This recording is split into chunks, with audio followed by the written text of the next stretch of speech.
우리가 예레미야를 묵상하고 있는데요. 예레미야에 대해서 우리가 모두 알고 있기 때문에 성경을 읽는데 우리는 편하지만 예레미야의 예언을 듣는 사람들의 입장에서 보면 이게 편한 말씀이 아니지 않습니까?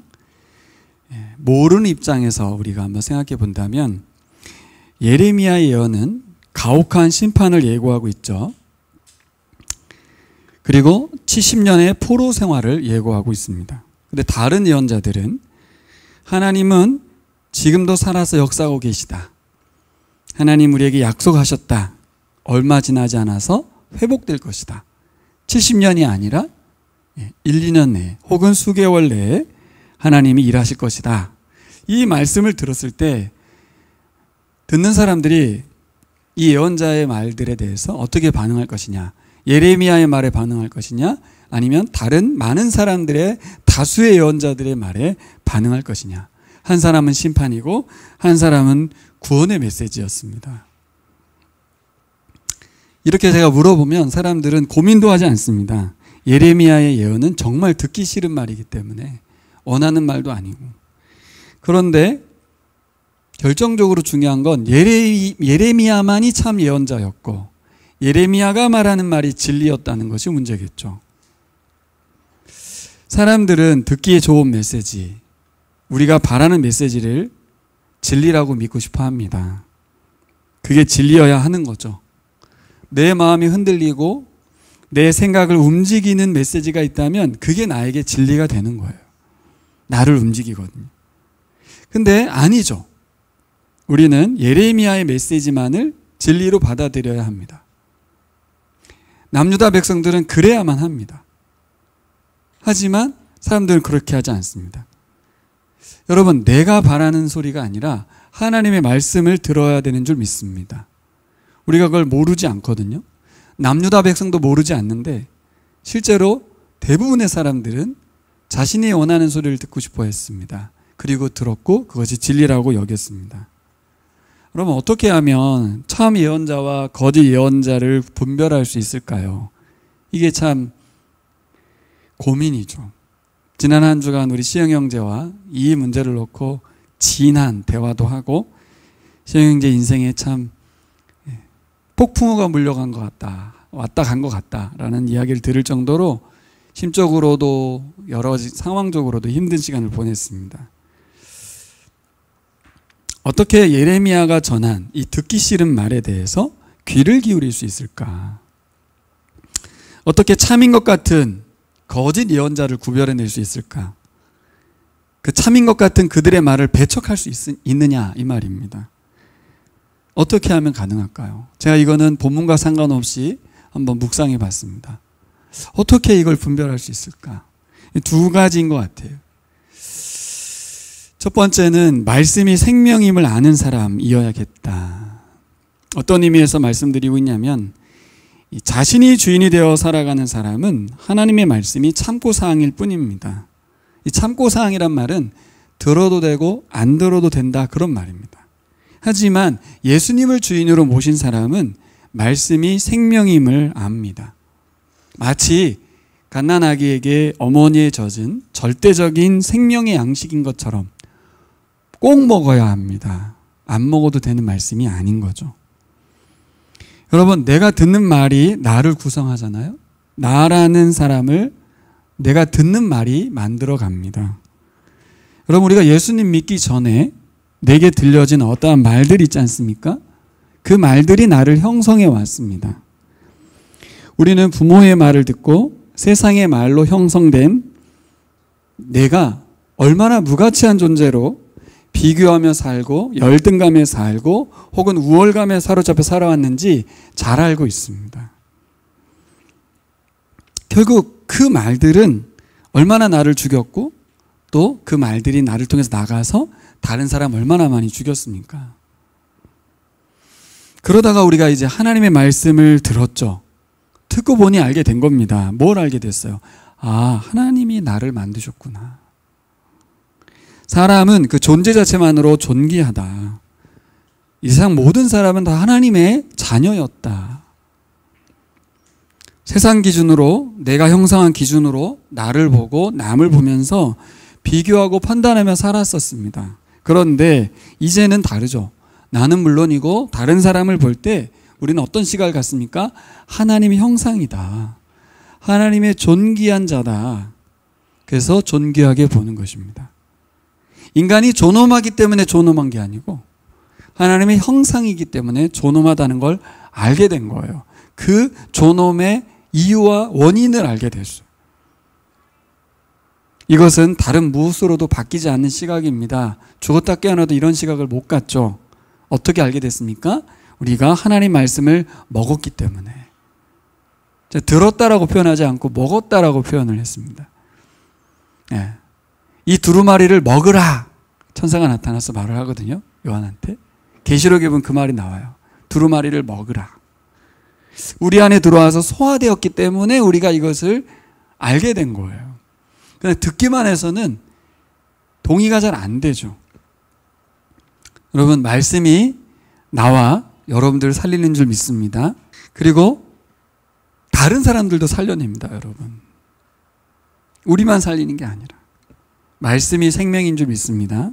이 말씀을 통해서만 우리의 삶에 참된 자유와 평안을 살아갑니다.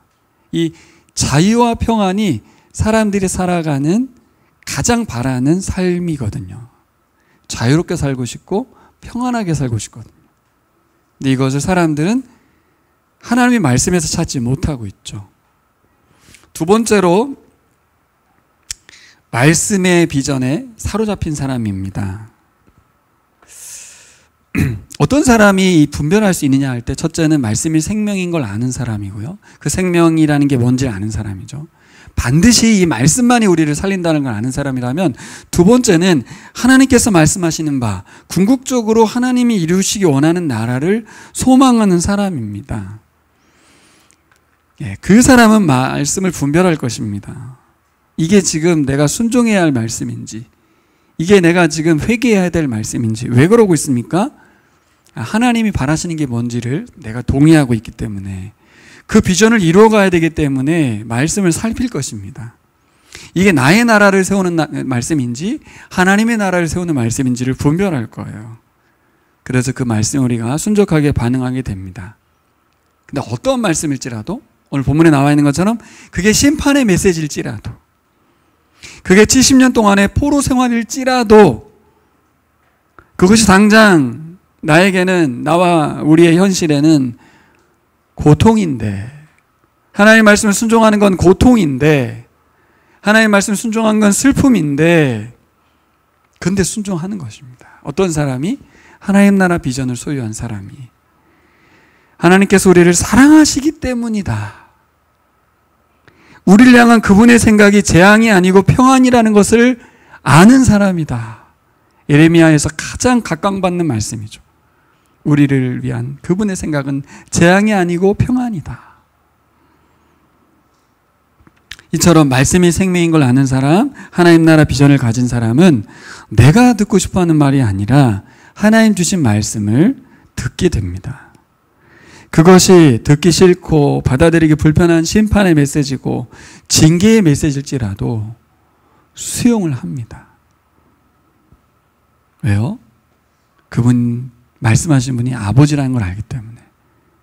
아버지는 우리를 사랑하시기 때문에 징계한다는 걸 알기 때문에. 이걸 깨닫지 못하는 사람은 그 말씀이 듣기 싫겠지만, 하나님이 아버지인 걸 아는 사람은 이것은 나를 사랑하기 때문에 주는 경고고 심판이고 징계고 질책이고, 심지어는 70년의 형벌도 받는 것입니다. 여러분, 우리가 이런 사람이 돼야 예레미야와 같은 말씀을 들을 수 있는 줄 믿습니다. 그게 아니라면 우리는 듣기 좋은 말씀만 들을 겁니다. 이 두 가지를 잊지 마십시오. 내가 과연 말씀이 생명이라는 것을 믿고 있는가? 그거 꼭 먹어야 되는 것인가? 그거를 내가 소화시켜야 될 이유가 무엇인가? 그것은 두 개가 연결되어 있는데요, 하나님 나라 비전과 연결되어 있습니다. 우리가 궁극적으로 이 말씀을 듣고 순종하는 이유가 무엇인가? 하나님이 세우시고 싶은 공동체와 나라가 있다는 것이죠. 그래서 오늘 본문은 첫 번째로 어떤 말씀을 다루고 있냐면, 사람들이 말씀을 듣지 않는다고 말하고 있습니다. 오늘 성경 말씀, 진리를 추구하는 듯하나 나만의 진리에 사로잡혀 살아간다. 그러니까 내가 진리를 지금 붙들고 있기 때문에 하나님의 말씀이 진리라고 인정이 안 되는 거죠. 하나님의 말씀이 진리일 수가 없는 거예요. 그러니까 안 듣는 겁니다. 여러분, 남유다는 BC 586년에 바벨론에 멸망당합니다. 이 586년은 외우기 쉽습니다. 다 팔려갔다, 그런 뜻이에요. 586이거든요. 다 팔려갔다. 586. 근데 이것보다 오늘 본문은 10년 전의 이야기입니다. 그러면 597년이 돼요. 그러니까 586년에 성전이 무너지고 모두가 포로로 잡혀가는데 10년 전의 상황에서 이 말씀이 선포되고 있거든요. 그러니까 무슨 일을 하는 거예요? 1차로 포로로 잡혀간 사람들이 있었어요. 그때 10년 전에. 그리고 4년 지난 상황에서 우리가 묵상하고 있는 예레미야의 메시지가 지금 선포되고 있는 겁니다. 그러니까 1차 백성들의 포로, 고관들이 포로로 잡혀갔는데 이건 어떤 메시지입니까? 이렇게 너희들도 망할 수 있다는 거죠. 1차로 경고 메시지를 주신 거예요. 이렇게 국군이 쇠하고 있는 거죠. 여기 써 있지 않습니까? 포로로 잡혀가지 않은 너희의 친척에게 말한다. 잡혀간 사람이 있고 잡혀가지 않은 사람들이 있는 거예요. 오늘 메시지는 잡혀간 사람들에게도 말하고 잡혀가지 않은 사람들에게도 말하는데 먼저는 누구에게? 잡혀가지 않은 그 땅에 있는 사람들에게 말하는 것입니다. 남겨진 백성들에게 모두들 결국엔 너희들도 다 포로로 잡혀갈 수 있으니 이 심판을 수용해라. 물론 초기에는 회개하면 하나님께서 돌이키셔서 용서해 줄 거라고 메시지가 선포됩니다. 하지만 어느 선 이상을 넘어가고 난 뒤에는 메시지가 바뀌어요. 나라가 망할 것이니 그 망한 걸 철저히 당해야 된다고 바뀝니다. 그러니 그런 말을 듣고 싶은 사람이 세상에 어디 있겠습니까? 근데 문제는 1차로 포로로 잡혀간 사람들 말고 이 남유다 땅에 남아있는 사람들의 상태예요. 그 사람들은 어떤 모습을 취하고 있었을까요? 자신들은 안도감을 느끼고 있었어요. 아직 이 약속의 땅에 남아있다는 거죠. 성전은 아직 무너지지 않았고 이걸 성전 불패라고 말하죠. 하나님의 언약신앙이라고도 하고 하나님은 살아서 역사하고 계시고 성전은 그대로 있기에 성전이 하나님 임재의 상징이고 결국 우리는 어떤 사람들이에요? 하나님 우리를 인정했다. 우리가 남은 자다. 우리가 약속의 땅에 남아있는 이유는 우리가 언약 백성이라고 자신하고 있었던 거예요. 안도감을 숨쉬고 있었어요. 왜 이런 거짓 안전에 사로잡히게 되었을까요? 왜 그렇게 됐을까요? 두 가지. 첫 번째로는 자신들이 포로로 잡혀가지 않은 이유는 우리가 도덕적으로 우위에 있다고 생각했던 거예요. 그러니까 포로로 잡혀간 사람들은 모두 잘못해서 하나님 말씀 불순종하고 악한 인간들이라서 징계받았다고 생각한 거예요. 두 번째는 구원의 메시지를 전한 거짓 예언자들의 말을 듣고 믿었습니다. 다른 말로 하면 믿음이 좋다고 생각했어요. 성전 불패를 확신하고 있었고 하나님의 말씀을 붙들고 있다고 생각했어요. 이 착각을 누구나 할 수 있죠. 자신이 잘 살고 있고 왜? 저렇게 징계받는 사람들에 반해서 자신은 하나님의 말씀을 철저히 준수하고 있고 믿음이 좋아서 나는 하나님께서 심판하지 않는다 이렇게 본 겁니다. 그런 백성에게 하나님 경고하시죠. 17절 18절을 볼까요? 하나님은 착각에 빠진 백성들을 향해서 엄중한 심판과 처벌의 메시지를 선포합니다. 같이 보겠습니다. 17, 18절. 나 만군의 주가 말한다. 내가 그들에게 전쟁과 기근과 연병을 보내어 그들을 아무도 먹을 수 없는 썩은 무화과처럼 만들겠다. 내가 칼과 기근과 연병으로 그들을 뒤쫓아가서 칠 것이니, 하나님이 그들을 뒤쫓아가서 친대요. 세상 모든 나라들이 이것을 보고 놀라게 하고 그들은 나에게 쫓겨가서 사는 모든 민족들 사이에서 저주와 놀라움과 조롱과 조속거리가 되게 하겠다. 이렇게 되어 있습니다. 아주 엄중한 심판이 하나님이 쫓아가서 가만두지 않겠다. 이런 표현도 있고요. 개역 성경에는 뭐라고 표현되냐면 학대당하게 할 것이다. 이렇게 써 있습니다. 두 번째로는 거짓 예언자들에 대한 예고도 있죠. 21절과 23절로 가시면 나 만군의 주 이스라엘 하나님이 말한다. 지금 나의 이름을 팔아서 너에게 거짓 예언을 하고 있는 골라야의 아들 아합과 마아세의 아들 시드기야를 두고 말한다. 내가 그들을 바빌로니아 왕 느부갓네살의 손에 넘겨주어 너희가 보는 앞에서 그 왕이 그들을 죽이도록 하겠다. 이게 잘 보세요. 저를 그들은 죽을 거야 이렇게 말하는 거랑 누구 손에 죽을 거야 라고 말하는 건 다르잖아요. 아주 구체적으로 말하고 있거든요. 그리고 선지자 2명의 이름을 콕 집어서 말했어요.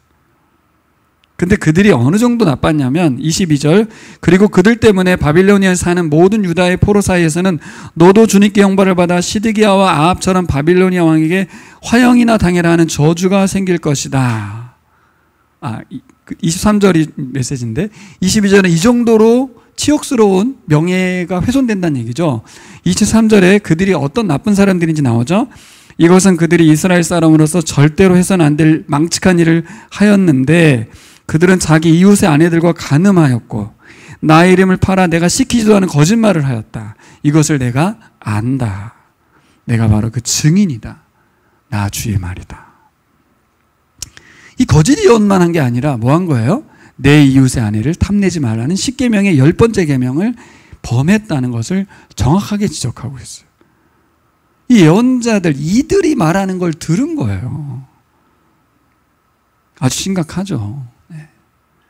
포로로 잡혀가지 않은 이유는 선지자들의 말을 잘 들었기 때문이에요. 순종했기 때문에. 믿음을 굳건히 붙잡아서. 그들이 뭐라고 했는데요? 얼마 안 있으면 저 1차 포로도 귀환할 것이다.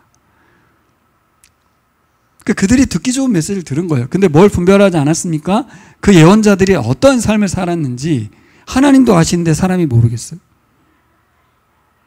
이건 은밀히 했다는 것 그런 의미만이 아니에요. 사실 다 안다는 거예요. 다 아는데도 그들의 말이 좋은 거죠. 달콤한 것입니다. 이렇게 고국에 남아서 거짓 안전에 사로잡혀 있던 사람들이 자, 이런 생각 해보세요. 이 불편한 메시지를 넘어서 정말 찢어버리고 싶은 편지거든요. 이게 사실 바벨론에 간 예언자들이 고국을 향하여 편지 쓴 내용입니다. 이 편지를 받아든 백성들의 마음이 어떨까요? 갈기갈기 찢어가지고 불태우고 싶지 않을까요? 욕 나오지 않았을까요? 아니 어떻게 이런 메시지가 하나님의 입에서 나올 수 있는가? 그 거룩하신 하나님이 이런 말을 했다고? 있을 수 없어. 예언자들부터 찢었겠죠. 그리고 왜 흥분할 수밖에 없냐면 이방인에게 학대를 받는다고 말했거든요. 사실 그런 말을 하면 안 되는 거잖아요. 적절하게 해야 되는 거 아니에요? 근데 바벨론에 있는 예언자들은 고국에 있는 그들을 향하여 그렇게 말하니 듣는 입장에서는 지들이 더 나쁜 놈들이고 지들은 포로로 잡혀가면서 주제나 알고 분수나 알아야지 우리한테 어떻게 이런 말도 안 되는 얘기를 하며 하나님의 이름 거들먹거리면서 이런 편지를 쓰는가? 라고 반응하게 되지 않겠어요? 분별이 안 될 수밖에 없어요. 그들이 믿는 하나님 어떤 하나님? 이런 말을 절대 할 수 없는 분. 우리 하나님은 사랑이시고 우리 하나님은 구원자시고 여러분 그것을 믿지 말라는 게 아니라 반대 하나님도 계시죠. 질투의 하나님이시고 심판의 하나님, 징계의 하나님이시고 자기 백성을 광야 40년을 돌리시고 다 죽여버리시고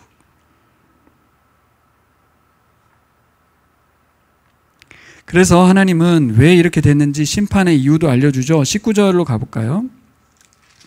19절 같이 읽겠습니다. 19절은 나 주의 말이다. 이것은 내가 그들에게 나의 종 예언자들을 서둘러서 보내어 나의 말을 전하였으나 그들이 나의 말을 듣지 않아서 내리는 벌이다. 그들이 듣지 않았기 때문이다. 나 주의 말이다. 예언자들을 계속해서 보냈지만 그들의 말을 무시하고 듣지 않았다. 억울할 수도 있죠. 억울할 수 있죠. 이스라엘이 그동안 얼마나 하나님을 신뢰하고 믿고 의지하며 하나님이 세우고자 하는 하나님 나라를 꿈꾸며 살았는데 인정을 못 하시겠다니 참 너무하다. 이 하나님의 말씀과 이스라엘 백성의 격차가 너무 크죠. 난 나름대로 한다고 최선을 다했는데 하나님은 인정 못 하겠다고 하고 하나님은 이런 심판의 예고를 했으니까요. 어떤 차이가 있는지 살펴보겠습니다. 여러분, 평안의 삶이 늘 축복의 증거는 아니지 않습니까? 근데 사람들은 이 원리를 적용하고 살아요. 내가 하나님을 최선으로 섬기게 되면 우리에겐 늘 평안이란 축복이 올 것이다. 그것이 하나님이 살아계신 증거다. 나의 믿음의 보상이라고 생각하는데 성경은 그렇지 않다고 말합니다. 늘 평안이 우리에게 축복의 증거일 수는 없다. 우리에게는 들리지 않는 말씀이 있습니다. 여러분, 우리에게 들리지 않는 말씀이 있다는 게 신기하지 않습니까? 열심히 말씀 읽고 묵상하고 또 전수하는 이스라엘 사람들 아닙니까? 토라를 그렇게 달달달 외우는 사람들 아니에요? 근데 그들에게 들리지 않는 말씀이 있다는 거예요.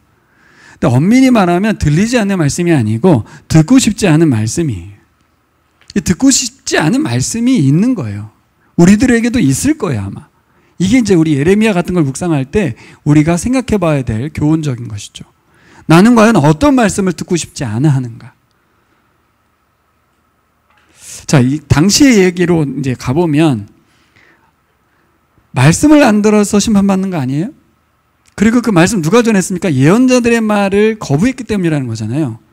근데 그 진짜 예언자들의 그 말이 뭐길래 그동안 나는 최선을 다해서 그 예언자들의 말을 순종했는데 도대체 그게 뭐길래 우리가 심판을 받느냐는 거죠. 그리고 이렇게 엄청난 징계를 받아야만 하냐는 거죠. 그러니까 내가 듣지 않는 말씀, 들리지 않는 말씀이 뭔지를 생각해 봐야 되잖아요. 근데 이스라엘 백성은 그걸 생각하지 않아요. 그래서 계속 구렁텅이로 가는 거예요. 우리는 이것을 통해서 생각해 봐야 합니다. 내가 성경에서 어떤 말씀이 안 들리는가? 내가 어떤 말씀이 안 들리는 이유는 듣고 싶지 않은 말씀이 뭔가를 봐야겠죠. 여러분, 율법의 핵심에는 사회적인 약자들을 향한 내용으로 가득 차 있습니다. 그 말씀이 안 들린 거예요. 안 들린 게 아니라 듣고 싶지 않았고 듣지 않았습니다. 귀를 닫아버렸어요. 분명 소리내어 읽고 자네들에게 전수했는데 그들의 삶의 자리에서 그 말씀은 그죠? 기록만 되어 있지 순종되지 않았던 거예요. 전달은 했는데 누구도 그 말씀을 살아내지 않았던 거죠. 순종하지 않았어요. 포로였던 이스라엘은 가나안 땅을 공짜로 얻었습니다. 그렇죠? 공짜로 얻은 땅이에요. 우리 현진 집사님과 신혜 집사님에게 누가 공짜로 땅을 10,000,000평 정도 줬다고 생각해 보십시오. 그러면서 요구한 건 딱 한 가지였어요. 그 얻은 공짜 땅에서 소출의 10분의 1을 하나님께 달라는 거예요. 처음에 이런 요구를 했을 때 사람들이 마음이 어떻겠습니까? 오케이죠. 뭐 그게 뭐 어렵다고. 충분히 가능하죠. 다 공짜였는데. 그러면서 이유도 설명했습니다. 내가 10분의 1을 요구하는 건 나한테 달라는 게 아니고 레위 사람과 고아와 과부와 이방인 손님들을 먹이려고 하는 거야. 네가 안 하고 내가 할게. 그 제도를 만들어서 시행할 테니까 너희들은 10분의 1만 주면 돼. 11조 원리는 이 땅 가운데, 이 가나안 땅 가운데 이스라엘 나라의 모든 사람이 배고파 죽는 일이 한 사람도 없게 만들겠다는 거예요. 너희 중에 가난한 자가 없게 하라 했던 명령은 11조 명령으로 대치되는 거죠. 주의 나라와는 다른 나라를 만든다. 하나님 백성이라는 정체성은 뭘로 드러납니까? 11조를 시행하는 데서 드러나요. 그리고 7년에 한 번 땅을 쉬게 하고 7년에 7번째 되는 해에 49년과 50년이 되는 해 희년을 통해서 공짜로 받은 땅을 살다 보면 팔게도 되고 잃게도 되는데 50년이 되면 그 자녀들에게 돌려주라고 하셨습니다. 왜? 공짜니까 원주인에게 돌려주라는 겁니다. 이 제도가 제대로 시행만 되면 자자손손 이 나라는 평화와 기쁨의 나라 되는 거예요. 율법의 핵심은 보이지 않는 신을 믿고 제사 드리는 데 있지 않고 사람들 사이에서 이 말씀을 순종하는 데 있었던 거죠. 하나님 나라를 세운다는 건 다른 게 아니에요. 이 말씀을 실현해내는 거였어요. 율법은 아주 구체적이었습니다. 생명을 보존하는 것으로 가득 차 있고 인권을 존중하는 제도와 법령들이 주어졌어요. 그런데 예언서를 보면 예언자들의 심판의 메시지의 핵심은 전부가 다 이런 바로 사회적 약자에 대한 이스라엘 백성들의 고관들의 포갑, 인권 유린, 이 내용들을 계속해서 지적을 합니다. 우리가 연설 읽을 때마다 기분이 별로 안 좋고 또 반복되는 이 내용이 읽혀지지도 않아요. 사실 우리는 그 내용하고 거리가 멀게 느껴지거든요. 왜냐하면 이 모든 일을 이 대한민국에서는 사회복지 제도가 하고 있거든요. 교회가 하지 않기 때문에 내가 굳이 이것에 짐을 진 것 같은 느낌이 안 들어요. 하지만 이스라엘 백성들에게는 실제적인 법이었습니다, 여러분. 자기가 가진 소출의 10분의 1을 무조건 내야 되는. 근데 그 10분의 1이 100만 원 벌 때랑 10억 벌 때랑 다르잖아요, 여러분. 여러분 다 10억 번다고 생각해 보세요. 1억씩 내겠냐고. 이 개념이 좀 다른 거예요. 작을 때는, 소출이 작을 때는 얼마든지 낼 수 있을 것 같지만 1000억대로 가면 100억을 내는 건데 계산하게 됩니다. 교회가 이 100억을 가지고 어떻게 쓸까? 자꾸 생각하게 됩니다.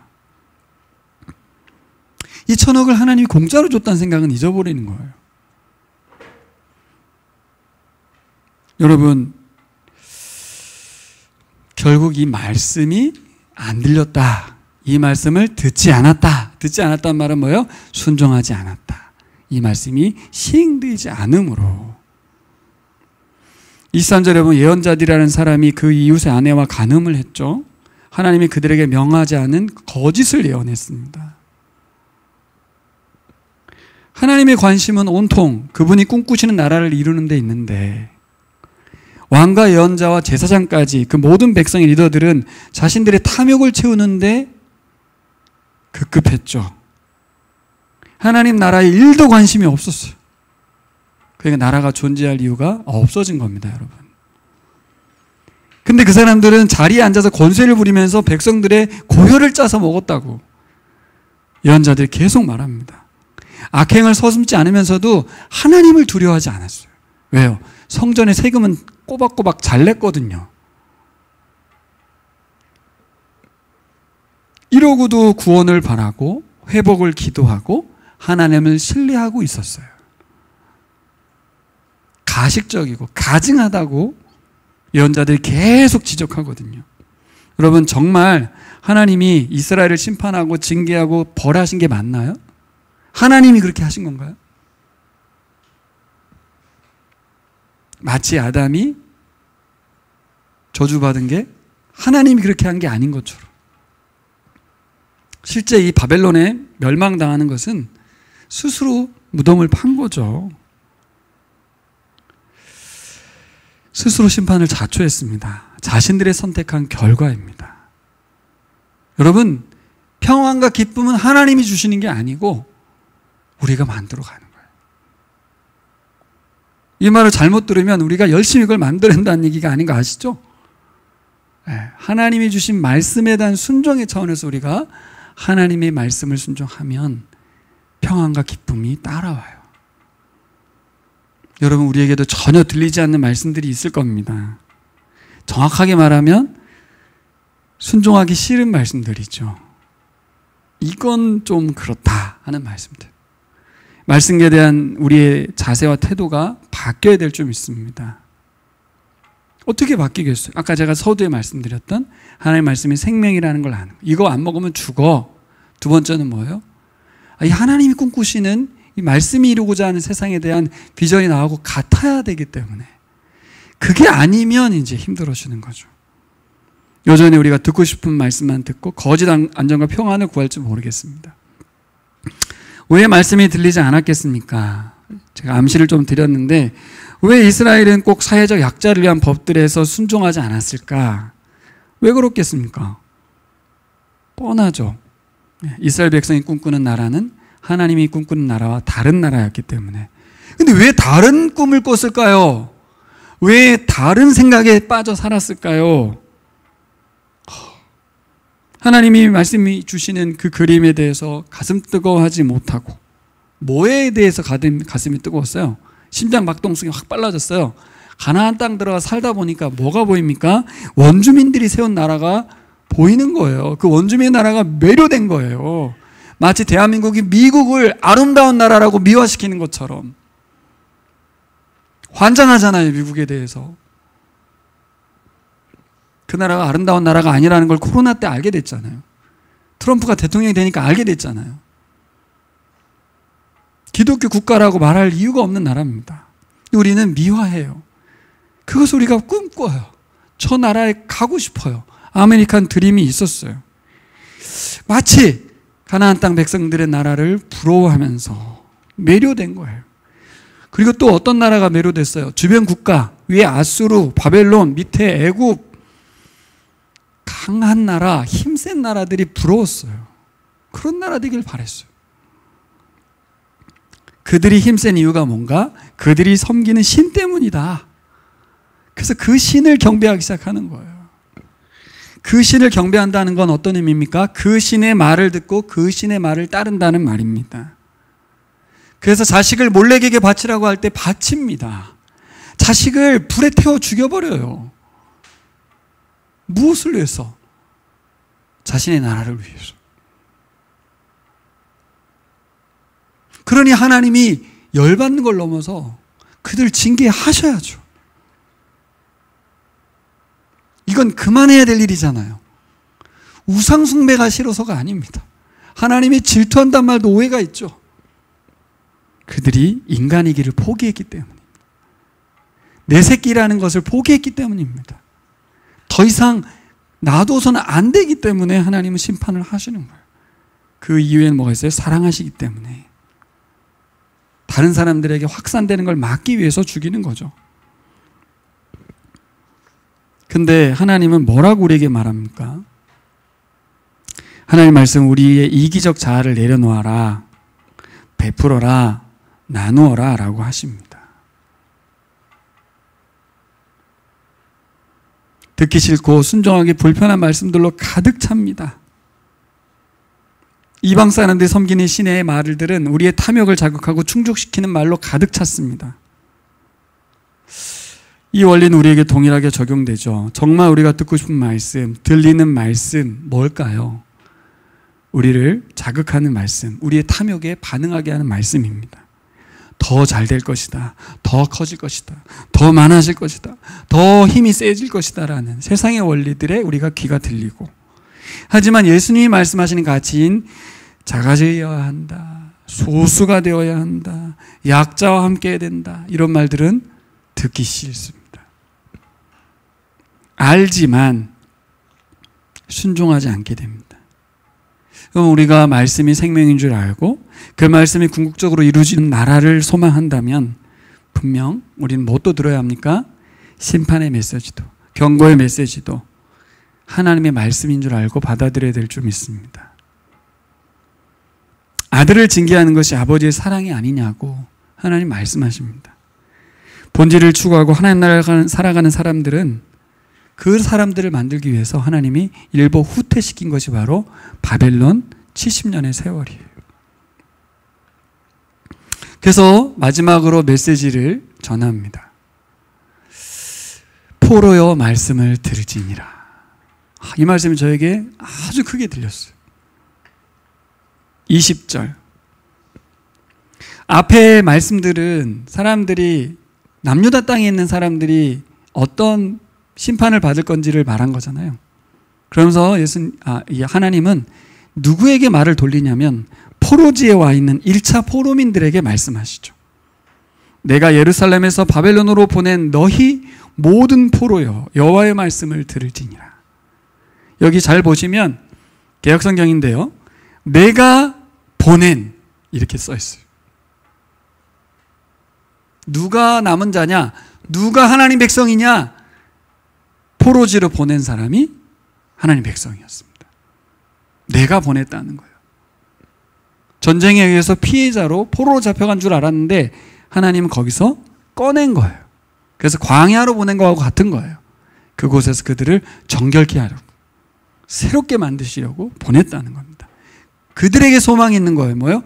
포로여 여호와의 말씀을 들을지니라. 이들은 누굽니까? 현재 신분이 포로. 하나님의 소망은 어디에 있었습니까? 포로민들에게 있었어요.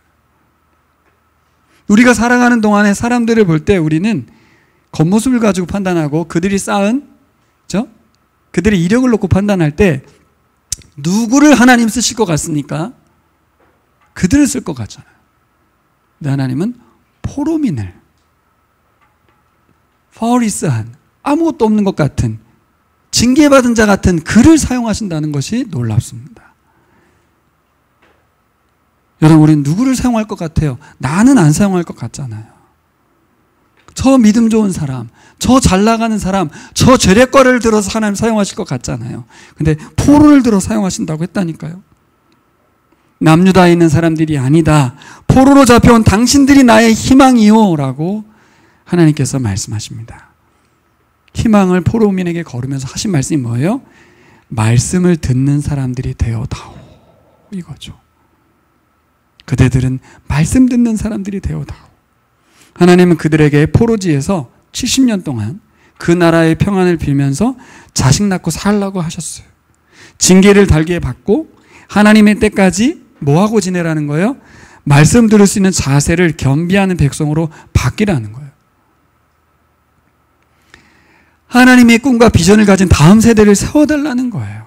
70년 뒤에는 1세대는 죽거든요. 가나안 땅 들어가기 전에 1세대가 죽은 것처럼 1세대는 죽게 돼 있습니다. 그러면 누구를 세우라는 거예요? 하나님의 꿈과 비전을 공유하는 다음 세대를 세워라. 자, 여러분, 이 포로민들이 소망이라는 것을 우리가 여기까지는 알았는데 이제 말씀을 정리해 가면서 여러분 한번 눈을 씻고 한번 찾아보세요. 포로인데 이렇게 살아가는 사람이 얼마나 될까요? 자기의 처지가 비관되지 않겠습니까? 난 하나님께 버림받은 자가 아닐까요? 포로지에 있는데 이 말씀이 들리겠냐 그 말이에요. 포로지에서 70년이나 이 말씀대로 순종할 수 있는 사람이 얼마나 될까요?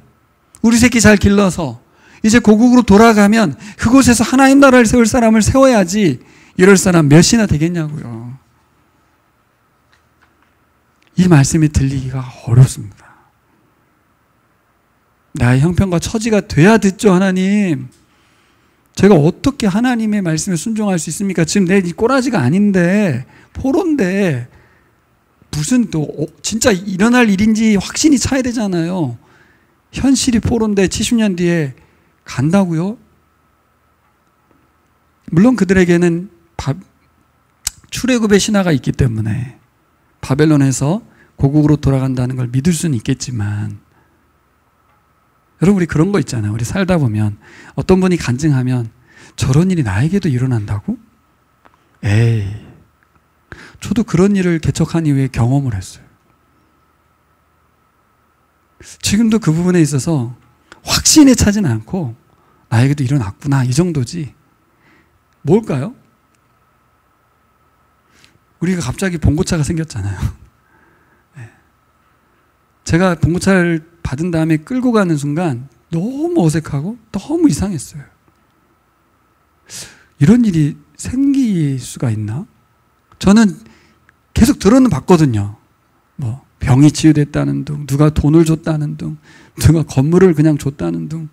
에이. 근데 그 관계가 굉장히 약한 고리였거든요.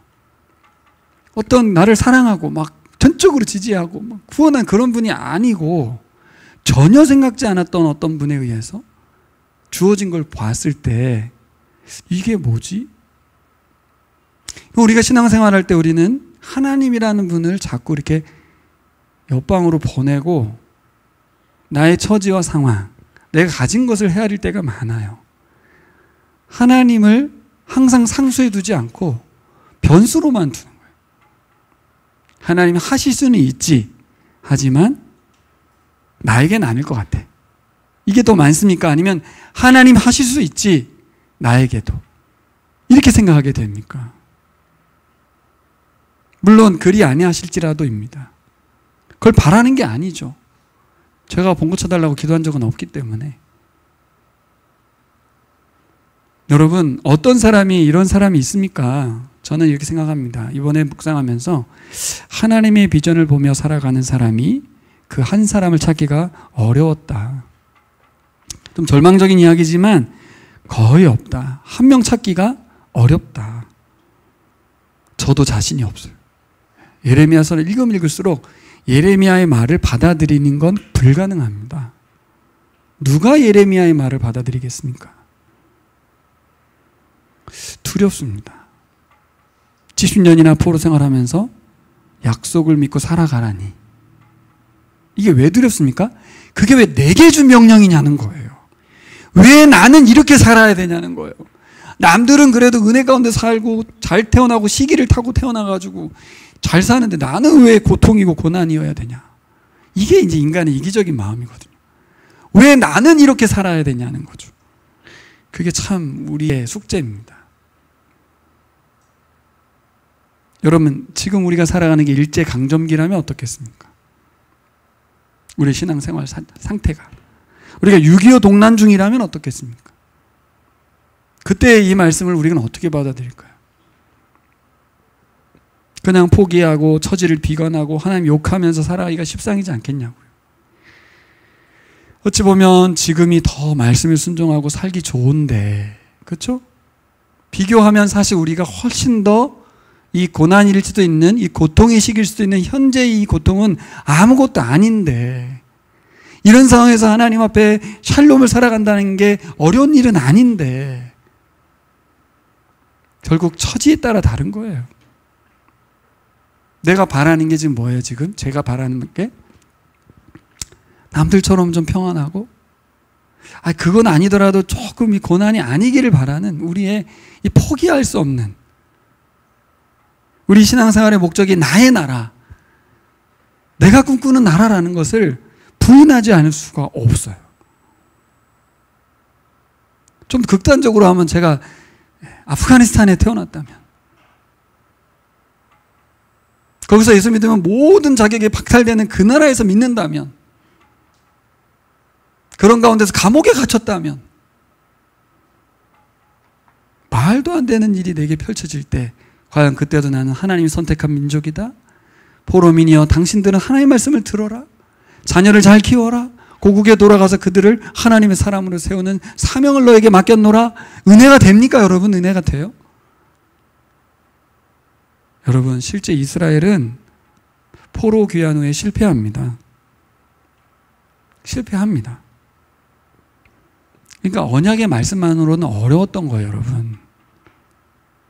그 말씀을 믿고 따르는 게 그렇게 불가능한 이야기입니다. 안 돼요. 그래서 우리에게 이 말씀을 고난 중에도 신뢰하며 믿음의 길을 걷게 하려고, 그런 사람 만드시려고 우리에게 예수 그리스도께서 오셨습니다. 예수 그리스도께서 오셔서 말씀을 듣고 순종하는 사람의 모델을 보여주셨어요.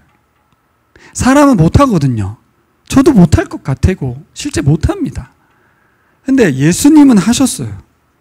오셔서 소외되고 차별되는 사람들의 친구가 되어주셨어요. 죄인들의 친구가 되어주셨어요. 궁극적으로 사명으로 주어진 십자가의 길을 순종하면서 걸으셨어요. 그러면서도 하루하루를 어떻게 살았습니까? 십자가 죽음이 내 앞에 있다는 걸 알면서도 하루하루를 샬롬으로 살아가셨어요. 예수님은 살아내셨어요. 우리가 걸어가야 될 길을 보여주시기도 했고요. 종교는 이걸 따르는 게 종교지만 기독교는 종교가 아닌 이유는 뭐예요? 그 걸으셨던 그분이 십자가에 죽으시고 부활하시고 우리 안에 오셨다는 것입니다. 그리고 우리 안에 개인에게만 오신 게 아니라 우리 공동체의 주인으로 계시다는 것입니다. 부활하신 주님이 말씀 가운데 우리 가운데 임마누엘에 계신 줄 믿습니다. 우리가 바라보아야 할 것은 나의 형편 처지가 아니고 우리 안에 거하시는 예수 그리스도의 말씀인 줄 믿습니다. 말씀으로 사시는데 벅차하는, 그죠? 여러분들 우리 안에 오셔서 말씀을 살아낼 수 있도록 힘을 공급하십니다. 그리고 그 말씀의 비전을 꿈꾸게 하십니다. 그렇죠? 꿈꾸게 하시고 힘을 공급하시고 또 고난 가운데서도 동력을 공급하시고, 그래서 혼자 우리에게 사명 주시고 알아서 해. 포로지에서 저들 잘 살아내야 돼. 이런 정도의 명령을 넘어서 이제는 어떻게 해요? 예수님이 함께 같이 하나님 나라 공동체를 세워가는 거야. 우리 교회의 주인은 나고 너희들 내 몸에 붙어있는 지체고 내가 머리가 되어서 이 교회를 끌고 가는 거야. 하나님은 포로민들에게 소망을 심어주시면서 말씀하셨습니다. 너희 자녀들은 가나안으로 반드시 돌아갈 것이다. 비록 포로 신분이라도 너희들 생애에 고국에 귀환하지 못하겠지만 너희들 생애에는 회복을 볼 수 없겠지만 없을 수도 있지만 너희들이 해야 할 일은 뭐예요? 포로지에서 내가 꿈꾸는 나라를 이 언약의 말씀을 통해서 자녀들의 마음에 그려주라는 것입니다. 내가 너희와 함께할 그 나라를 내가 이루어 갈 거라고 그렇게 말씀하고 있습니다. 끝으로 우리 김기성 목사님 아시죠? 청파교회 그 목사님의 설교와 저서에 가장 많이 등장하는 격언이 있습니다. 라틴어 격언인데요. 한번 읽어볼까요? 네. 이런 말입니다. 여행자는 요구하고 순례자는 감사한다라는 말입니다. 인생을 여행이라고 생각하는 사람들은 값을 지불했기 때문에 자기가 치른 값에 합당한 대우를 받아야 한다고 생각해요. 그래서 늘 만족이 없습니다. 여행객은 만족이 없어요. 사람들이 늘 내 기대에 미치지 못하거든요. 음식도 마음에 안 들고 환대도 마음에 안 듭니다.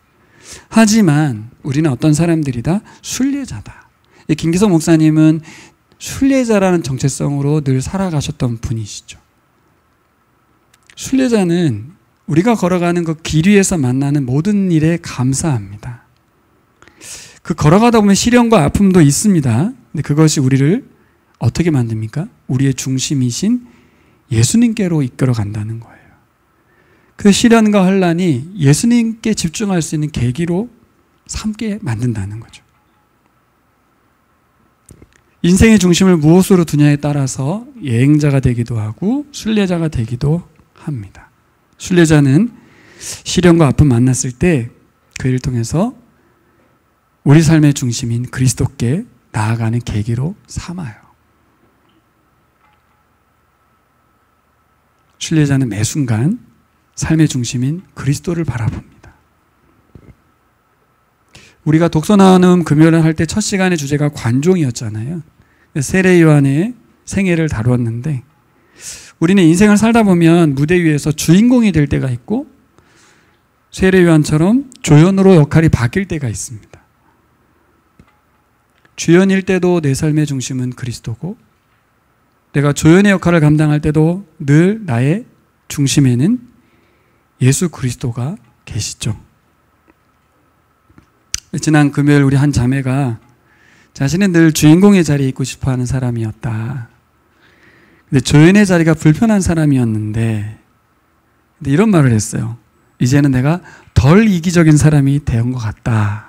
이런 표현을 썼어요. 아주 솔직하고 너무 아름다운 고백이었어요. 그 안에 예수 그리스도께서 주인 되셨기 때문에 조금은 나만을 살다가 이제 타인을 위해서 사는 사람이 된 나의 모습을 보게 되고 있다.